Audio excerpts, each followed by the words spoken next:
South ఇండియాలోనే అతి తక్కువ ధరలకి రత్నాలనందించే ఏకైక సంస్థ 6JVR.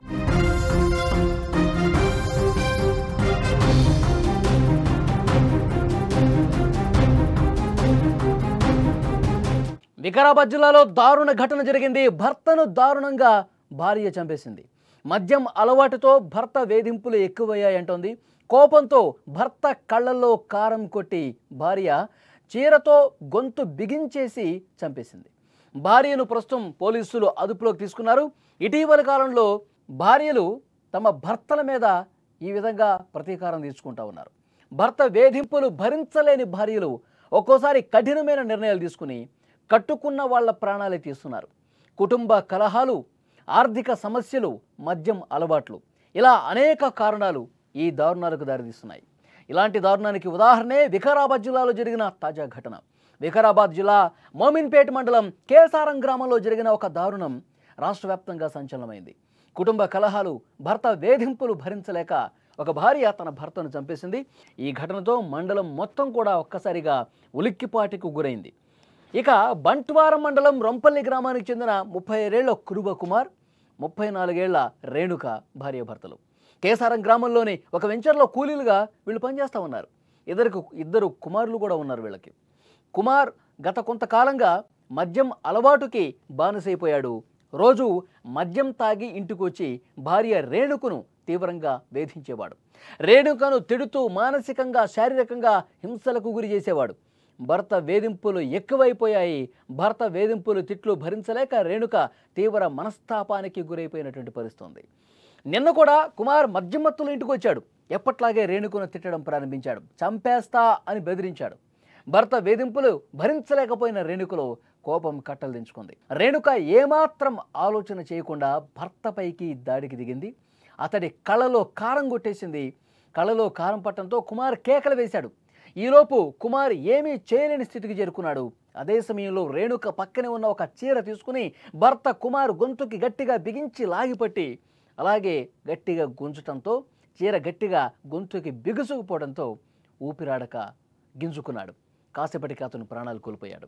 కుమార్ చనిపోయాడు అని నిర్ధారించుకున్న తర్వాత రేణుక స్థానికులకు విషయం చెప్పింది. ఈ ఘటనతో కేసారం గ్రామంలో తీవ్ర కలకలం రేపింది. సమాచారం అందుకున్న పోలీసులు వెంటనే ఘటనా స్థలానికి చేరుకున్నారు. మృతదేహాన్ని స్వాధీనం చేసుకున్నారు. కేసు నమోదు చేసి దర్యాప్తు ప్రారంభించారు. పోలీసులు రేణుకను అదుపులోకి తీసుకుని విచారిస్తున్నారు. ప్రస్తుతం నిజంగా వేధింపులే కారణమయ్యాయా? నిజంగా మద్యం మత్తులో ఈ విధంగా దారుణాలు చేశాడా? అందుకే ఈ విధంగా చంపేశావా? దీనికి అసలు వాస్తవాలు తేల్చే పనిలో పోలీసులు ఉన్నారు. పోలీసుల విచారణలో నేరాన్ని అంగీకరించింది. తన భర్త వేధింపులు, మద్యం అలవాటు, నిత్యం శారీరకంగా, మానసికంగా కుంగదీయటం, మానసికంగా వేధింపులకు గురి చేయటం, తిట్టడం, కొట్టడం ఇవన్నీ చేశాడు. నేనిక భరించలేకపోయానని పోలీసులతో వాపోయింది. రేణుకను ప్రస్తుతం అరెస్ట్ చేశారు. రిమాండ్కు తరలించారు. పోస్ట్ మార్టం నిమిత్తం మృతదేహాన్ని ఆసుపత్రికి పంపించిన పరిస్థితి. ఈ ఘటన తర్వాత ఇద్దరు పిల్లలు తల్లిదండ్రులు లేకుండా అనాథలైపోయారు. వికారాబాద్ జిల్లాలో జరిగినటువంటి ఈ ఘటన ఒక షాక్కి గురి చేసింది అక్కడ ఉన్న స్థానికులందరినీ కూడా. సో భార్యాభర్తల మధ్య ఎప్పటికీ గొడవలు ఉంటాయి, గొడవ పడుతూ ఉంటారు, మళ్ళీ కలిసిపోతారు అలా అనుకున్నారు. కానీ చుట్టుపక్కల వాళ్ళు ప్రాణాలు తీసే వరకు వెళుతుందని చెప్పి వాళ్ళు మేము ఊహించలేదు. సరే దారుణం జరిగిందని చెప్పి స్థానికులు కూడా, ఎందుకంటే పోలీసులు ఎంక్వైరీ చేస్తారు, చుట్టుపక్కల వాళ్ళకి విచారిస్తారు. నిజంగా ఇదే జరిగిందా లేకపోతే వేరే కారణాలు ఏమైనా ఉన్నాయా?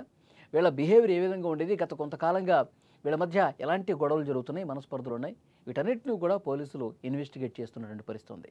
ఇలాంటి ఘటనలు పునరావృతం కాకుండా ఉండాలంటే కుటుంబంలో శాంతి, సహనం చాలా అవసరమని ఇప్పుడు మానసిక నిపుణులు కూడా సూచన చేస్తూ ఉన్నారు. పోలీసులు ఈ కేసును అన్ని కోణాల్లో దర్యాప్తు చేస్తూ ఉన్నారు. ముఖ్యంగా గత కొన్ని రోజులుగా వాళ్ళ ప్రవర్తనని ఏ విధంగా ఉండేది, వాళ్ళ మొబైల్ ఫోన్స్ను కూడా చెక్ చేస్తూ ఉన్నారు. వాళ్ళు ఎవరితో మాట్లాడుతూ ఉన్నారు, వాళ్ళు ఎవరికి సన్నిహితంగా ఉంటారు, వాళ్ళు ఈ మధ్యకాలంలో ఎవరిని కలిసినటువంటి పరిస్థితి ఉంది, ఈ గొడవలు ఎప్పటి నుంచి ఉన్నాయి, నిజంగా తాగొచ్చి గొడవ పడేవాడా, అన్ని కోణాల్లో పోలీసులు దర్యాప్తు చేస్తున్నటువంటి పరిస్థితి ఉంది. కానీ ఆ చంపినటువంటి భార్య ఒకటే చెప్తోంది, మానసికంగా, శారీరకంగా ఎన్నో వేధింపులకు గురి చేశాడు. ఇక నేను భరించలేకపోయాను, నాకు సహనానికి కూడా ఒక హద్దు ఉంటుంది. ప్రతిరోజు తాగొస్తాడు, కొడతాడు, తిడతారు, కనీసం ఇంట్లో ఉన్నటువంటి పరిస్థితిని కూడా ఆలోచించాడు, ఇంట్లో ఉన్నటువంటి పిల్లల బాగోగుల గురించి కూడా ఆలోచించాడు, పిల్లల భవిష్యత్తును కూడా పట్టించుకోడు. ఎప్పుడు తాగొచ్చి ఈ విధంగా వేధింపులకు గురి చేస్తాడు, నా సహనం నశించింది కాబట్టి ఈ విధంగా చేశాను అని పోలీసుల ముందు బోరున విలపిస్తూ చెప్పినటువంటి పరిస్థితి ఉంది. ఇప్పుడు తండ్రి చచ్చిపోయాడు, తల్లి కటకటాలలోకి వెళ్ళింది భర్తను చంపిన కారణంగా. ఆ ఇద్దరు పిల్లలు అనాథలైనటువంటి పరిస్థితి ఉంది. కాబట్టి పిల్లల గురించి కూడా వీళ్ళు ఆలోచించలేదు. అతను మందు తాగి ఈ విధంగా మద్యం సేవించి కుటుంబాన్ని ఇబ్బంది పెట్టడం ఎంత తప్పు, పిల్లల భవిష్యత్తు ఆలోచించకుండా ఈ విధంగా హత్య చేయటం కూడా తల్లి చేసినటువంటి తప్పుగా చూడాలి. ఇద్దరు పిల్లలు అనాథలైపోయారు. మరి ఆమె ఎప్పుడు జైలు నుంచి బయటకు వస్తుంది, పిల్లలు బాగోగులు ఎవరు చూస్తారు, ఆ పిల్లలు అప్పటి వరకు ఏ విధంగా ఉంటారు, ఏ విధంగా స్కూల్కి వెళ్తారు, ఏ విధంగా తమ జీవనం సాగిస్తారు, ఇది కూడా ఒక క్వశ్చన్ మార్క్. సో డెఫినెట్గా మానసిక నిపుణులు కావచ్చు, వీళ్ళందరూ చెప్తా ఉన్నారు, సైకాలజిస్టులు, తర్వాత ఫ్యామిలీ కౌన్సిలర్స్ ఎవరైతే ఉన్నారో వాళ్ళు చెప్తా ఉన్నారు, కుటుంబ పెద్ద సరిగా ఉంటేనే ఆ కుటుంబం సజావుగా ముందుకు వెళ్తుంది. కానీ దురలవాట్లతో ఈ విధంగా కుటుంబాన్ని నాశనం చేసుకుంటే మొత్తం కుటుంబం నాశనం అవటమే కాదు, ఆ ప్రభావం ఇంకా భవిష్యత్తులో వాళ్ళ పిల్లల మీద కూడా ఉంటుంది. డెఫినెట్గా కుటుంబాల విషయాన్ని చాలా జాగ్రత్తగా తీసుకోవాలి. అలవాట్లకు బానిసైనప్పుడు కుటుంబం ఏ విధంగా ఛిద్రమవుతుంది అన్నది కూడా ఇది ఒక ప్రత్యక్ష నిదర్శనంగా కనిపిస్తుంది. కాబట్టి అందరూ కూడా జాగరూకతగా ఉండాల్సినటువంటి అవసరం ఉంది. ఇలాంటి విషయాల్లో మరింత అప్రమత్తంగా ఉండాల్సినటువంటి అవసరం ఉందని చెప్తా ఉన్నారు.